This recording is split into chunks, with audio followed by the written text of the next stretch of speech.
Det har gået 2 år siden en af dansk films allerstørste succeser, Søstrene. En dogmefilm med helt nye dogmeregler. Blandt andet, det skal grædes rigeligt, genstande skal kastes, og det skal løbes uden særligt med klæder i haven. Søstrene gjorde skuespillerne Drusse Sten og Trusse Bulder til dansk films største stjerner. Kravene fra instruktøren var så hårde, at de i eftertid har fået meget psykiske og fysiske men. Vi ser tilbage på indspillingen og møder de 2 skuespillerne, der ikke har mødt hinanden siden. Og det rørede ikke mig! Trusse Bulder arbejder nu ved det alternative københavnske teater. Satan! Hun spiller i det kontroversielle stykke Det er min vagina, ikke din. Det er min vagina, ikke din! For Drusse Sten blev den påkendende indspillingen et vendepunkt. Hun har nu trukket sig tilbage for at arbejde som kunstmaler i København.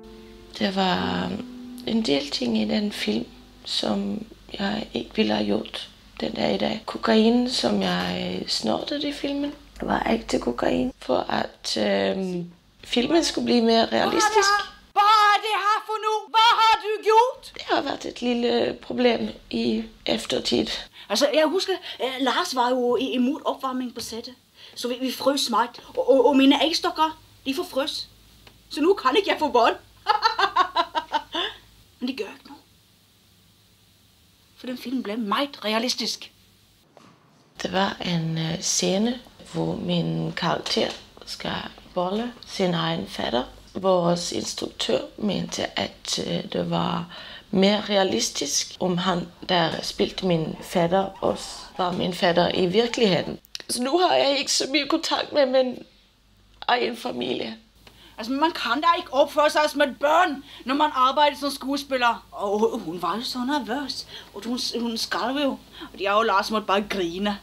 Undskyld, er kameraet sgu der? Ja. Nej, stakkels Drusse. Kameraet filmer nok stadig, selvom du går på toilettet under interviewet for at gøre nogle små ærend. Nej!